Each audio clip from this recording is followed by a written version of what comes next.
everybody, this is D Hunter bringing another action figure review.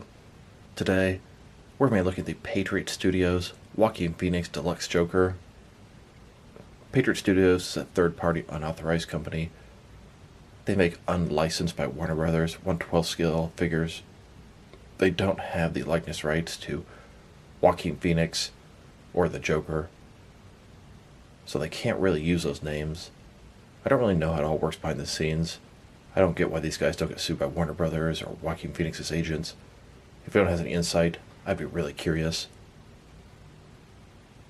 There is a standard version of Joker in the red suit. There's also an Arthur Fleck, and there's this guy who's sort of in between both. Let's go and check out the packaging. As you can see, Arthur Fleck, surprised they can actually use that name. I mean, I guess they can't, but they're going to anyway. He has this orange vest and sort of regular clothing on. One side, Patriot, Arthur. Back side, here he is. Very nice packaging. It's got different pieces inside. Take the box off. Arthur Fleck, probably the figure in here. Patriot Studio.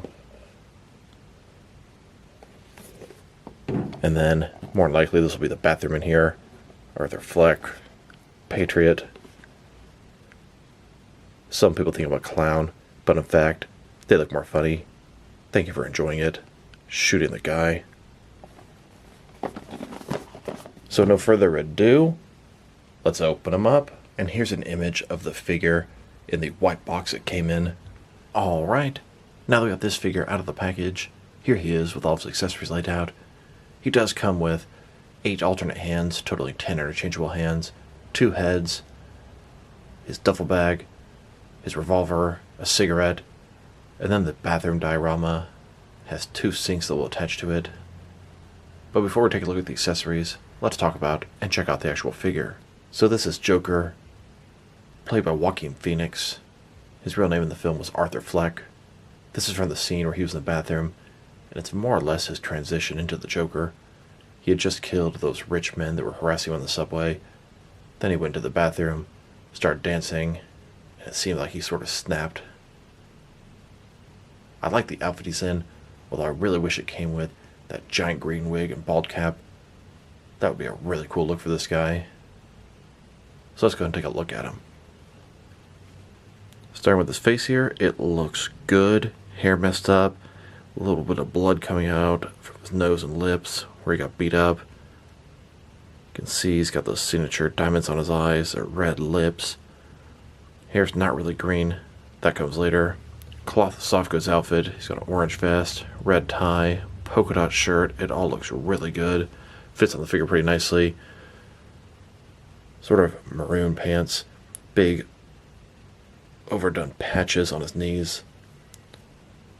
Brown shoes. He's got those large socks that go all the way up, just like in the film. Patch on his butt. Overall, I'm pleased. It's a different look than your typical red suit Joaquin Phoenix Joker. And then, just a closer look at his face and head sculpt. These third-party unauthorized companies always do a great job. There's a lot of passion in their work.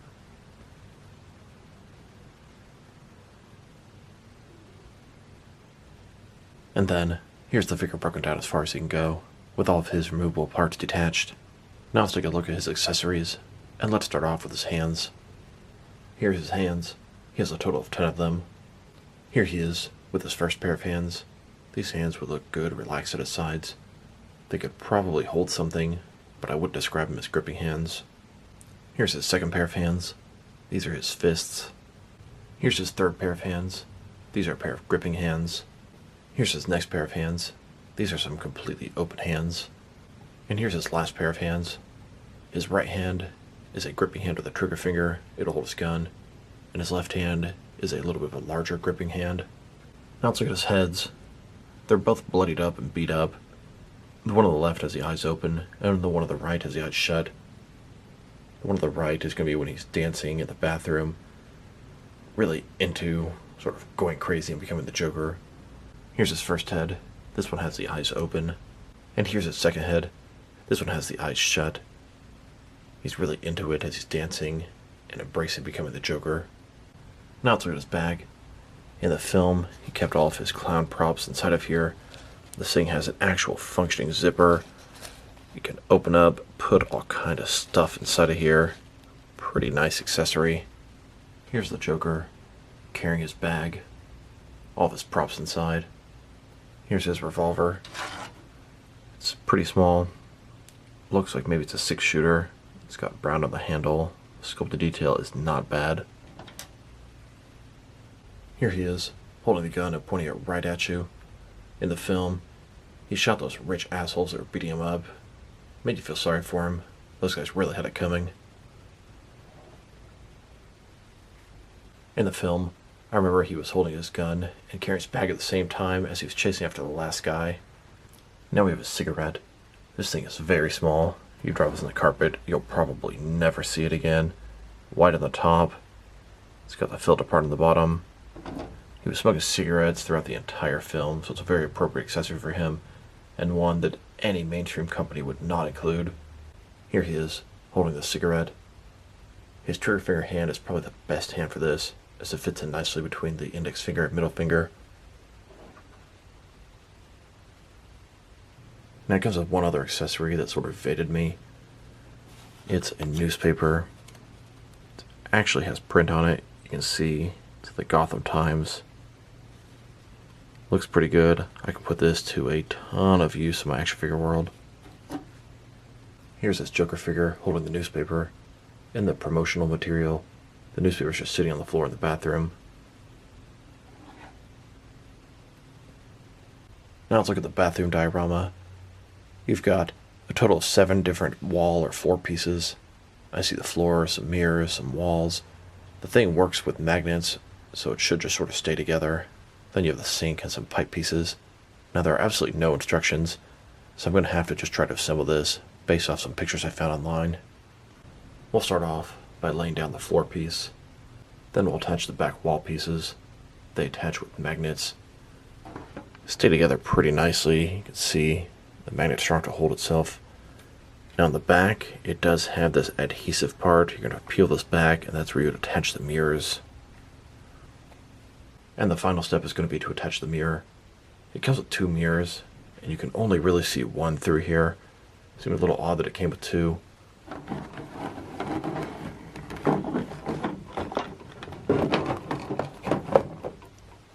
But the fact that you have one here and one here, sticky together with that adhesive, is just sort of holding the whole thing together better, giving more durability and stability. Now we've got these sink pieces. Let's assemble those. Here are the sinks put together. You've got little handles at the top, the faucet, pipe at the bottom. It's got a strip of adhesive on the back where you'll attach it to the diorama. And there you have it, the bathroom diorama from the Joker, fully assembled, and it looks great. I just wish it was a little bit larger. Here's the Joker in this bathroom. So you have a pretty good idea scale-wise what you're going to be working with. It's bigger than him. He fits no problem. These guys are on the smaller side of 6-inch collecting. Now that we've taken a pretty good look at both the figure and his accessories, now let's check out his height. From bottom to the top of his head, he's standing at about 6.1 inches tall, which you can translate to about 15.5 centimeters. Now let's check out the measurements of the diorama piece. So as far as how tall it is, about 7 inches tall. As far as how wide it is, 7 inches wide. And as far as how deep it is, 3.5 inches deep. Now let's check out his articulation. Starting with his head here, of course, it can rotate from side to side. Look up and down just a little bit there. Can tilt his head from side to side, but not too much. The way it's attached, it looks like it should only move from side to side. Shoulders, some kind of ball joint, goes up about 90 degrees, up, down, around, all that good stuff. He's got bicep cut inside of there. Looks like double jointed elbows that go all the way in. His wrist can rotate, and it's going to be hinged as well. In his waist here, feels like he's got a ball joint. His torso rotates around, forward and back just a tiny bit. And his waist, rotate around, forward and back. A little bit more range of motion in his waist, giving him pretty good range of motion there altogether. Legs only go about this far, very obstructed by the pants. Forward about that much. Back, not much at all. Double jointed knees go all the way back. Then his ankle here, and I must say, the ankle is pretty ugly if you look it up close. Forward and back, rotate, tilt, rock. As Arthur Fleck goes on his journey, he starts off as a regular guy walking down the streets of Gotham with his groceries. Here's Joker on the subway as the three rich assholes start beating the shit out of him. In the heat of the moment, Arthur Fleck pulls out his pistol. Bam! Takes out one of them. Bam! He takes out a second of the rich guys. The third one is running away from him. He shoots him in the back of the leg and the back. Then he catches up to him. Bam, bam, bam! All three are dead. At this point, he goes into the bathroom, still sort of in shock of what he just did. He's thinking about killing himself at one point. And after a little while, it seems like he embraces what happens, closes his eyes, starts dancing in the bathroom, becoming the Joker. Later he gets a new outfit. He's dancing in the streets of Gotham City. And eventually, he gets onto the talk show. And you guys know the rest. Now let's check him out, next to some other action figures. Starting off with some other Joaquin Phoenix Joker figures. Here he is, next to the only other Patriot Studio figure that I have. This is Arthur Fleck in civilian attire. I think it's a great looking figure. The likeness is fantastic with Joaquin Phoenix. Patriot Studios also makes Joker in his red suit. I passed on that one a long time ago. Now they have the deluxe version with the interview chair, and I'm working on tracking one of those down. And then, here he is next to the Filix Toys Joaquin Phoenix Joker. He's in the red suit when he finally embraces becoming the Joker. I found the Filix Toys to be superior to the Patriot Studios. I could be wrong, they're just a tiny bit taller. I am going to get the Patriot Studios version of this Joker sometime in the near future. You can see the progression from Arthur Fleck to the clown to the Joker. And here he is, next to a custom Joaquin Phoenix Joker. This is from Mattel DC Multiverse figure. A buddy of mine made this for me way before any of these third-party Joker figures were out. And the scale is a lot closer to what I like. Here's this Joker, next to a Hasbro Marvel Legends Domino from Deadpool 2. Domino was played by Zazie Beetz. She's the same actress that played Sophie Dumond in the Joker film. That was sort of his girlfriend, although I think it was only in his mind. You can sort of pretend she's his Harley Quinn. She's definitely the closest thing in the film to that. Here's this Joker, Patriot Studios, next to a NOTA Studios Ben Affleck Bruce Wayne. NOTA Studios is another third-party unlicensed action figure company. I think this Ben Affleck is probably the best of the unauthorized figures that I have. He looks amazing, and the scale is a little bit better than the Patriot Studio scale. I only have third-party unauthorized figures from Patriot Studios, Filix Toys, and NOTA Studios. Definitely curious what else is out there. Gonna try to track down the Mix Max Deathstroke, and there are some other really cool releases from them coming soon. Now, Patriot Studios is a third-party unlicensed company, but there are some officially licensed companies that make cloth soft goods figures in the 1/12 scale. I would say Mezco is definitely the leader of that by far. They specialize in that, and their quality is top-notch. Sure, they're expensive, but you get what you pay for. Here's this Patriot Studios Joker, next to a few different Mezco 1/12 collective Joker figures. And here he is, next to several more Mezco 1/12 collective figures. I also have some Soap Studios 1/12 scale cloth soft goods DC figures. Now, frankly, I think the Soap Studios figures suck. They're very expensive, and they're quite inferior to Mezco. If you're looking for some nice 1/12 scale cloth soft goods figures, go with Mezco. Avoid Soap Studios. That's my suggestion. Here he is, next to a bunch of different live-action Joker figures in a similar scale. We have the Cesar Romero Joker, Heath Ledger Joker, Joaquin Phoenix Joker, and the Jared Leto Joker.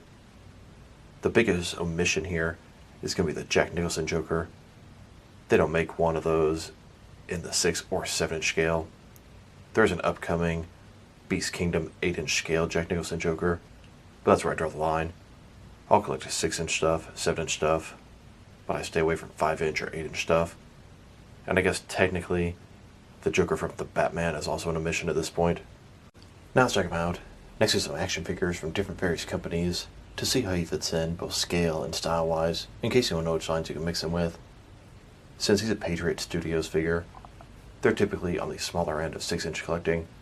I'm going to start off my comparisons with some of the smaller action figure lines I collect, and work my way larger. I'm going to include as many Joker figures as I can during these comparisons. And here he is, next to some SH Figure Arts Joker figures. Then, next to some Hasbro Marvel Legends. And here, with some Mafex Joker figures. Then, next to some Mattel, DC Universe Classics, and Multiverse Joker figures. And here he is, next to some Mezco 112 collective figures. Then, next to some Mattel wrestling figures. And now, with some Jazzwares AEW wrestlers. And here, with some NECA figures. Then, next to some DC Direct and DC Collectibles Joker figures. And now, next to some McFarlane DC Multiverse Joker figures. And here he is, next to some DST or Diamond Select Toys. And finally, next to some Jakks Pacific wrestling figures. Overall, it's a very nice figure. The quality is definitely there. The outfit is fantastic. His accessories are plentiful and very appropriate. The diorama is cool. A little bit smaller than I'd like. Kind of hard to take a photograph without getting parts outside the diorama. Now, the negative things about him: his articulation is a little bit limited from his soft goods clothing, especially in his legs, and his ankles look really bad. Beyond that, the figure is great. If I were to rate this guy, I think I'd give him a 7.5 out of 10. Not exactly my ideal version of this Joker. Of course, everyone's going to want him in his red suit from the end of the film. And I'm going to be getting the Patriot Studios version in the near future. But I personally feel like the Filix Toys is the best one of those. I could be wrong. I don't have the Patriot ones in hand yet. I'm just basing that off my opinion of this and the Arthur Fleck figure. So this is D Hunter. Thank you guys for watching this video. If you liked the video, press like below. If you have anything you want to say with the video, add to the comment section. If you want to see additional action figure reviews from me, press subscribe. I do appreciate when you do that. Once again, this is D Hunter. Thank you guys for watching this video, and I will talk to you guys real soon.